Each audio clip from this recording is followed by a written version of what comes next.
jusqu'à ce que nous parvenions tous à la mesure de la stature de la plénitude de Christ. Éphésiens 4,13.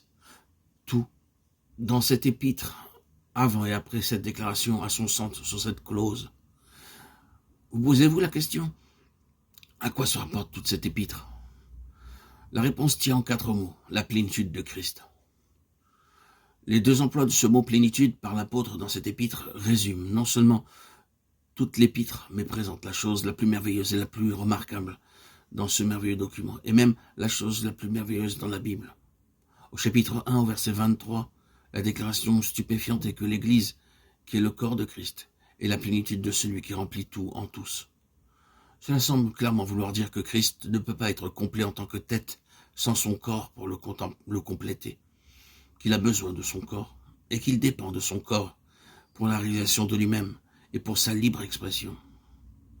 En étant encore plus minutieux, il remplit tout en tous et cependant il a besoin de son corps en vue de réaliser son action de remplir. Le corps est la plénitude, le parachèvement de lui-même. Dans le chapitre 4, verset 13, la finalité de cette vérité est poussée dans une direction vers un point culminant, jusqu'à ce que nous parvenions tous, est associé à une provision de fonctions aux aspects variés. Nous avons l'information que lors de son retour au ciel, étant monté dans les hauteurs, aussitôt le Seigneur Jésus a fait des dons aux hommes. Ce furent des dons personnels ou des dons en tant que personne, et ce furent des hommes emmenés captifs par lui.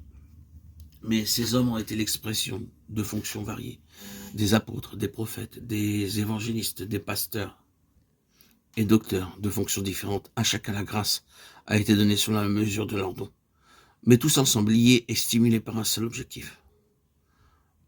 L'apôtre, qui renferme en lui les 3 autres ministères, pasteurs et docteurs, étant une seule fonction, et ceci constitue un seul ministère aux fonctions étroitement reliées entre elles et interdépendantes. Ceux-ci ne sont pas différentes écoles ou catégories travaillant à part, mais seulement différents aspects aux fonctions d'un seul corps. Il doit y avoir une reconnaissance mutuelle, une évaluation mutuelle et une coopération mutuelle. La séparation de ces fonctions ne peut qu'entraîner une condition de déséquilibre, et un manque d'équilibre a toujours pour résultat de la faiblesse et une perte. Accorder une importance déséquilibrée à l'évangélisation ne peut que donner des chrétiens immatures. Accorder une importance hors de proportion à l'enseignement peut avoir comme conséquence l'introversion qui est à l'opposé de l'intérêt objectif pour le salut des hommes.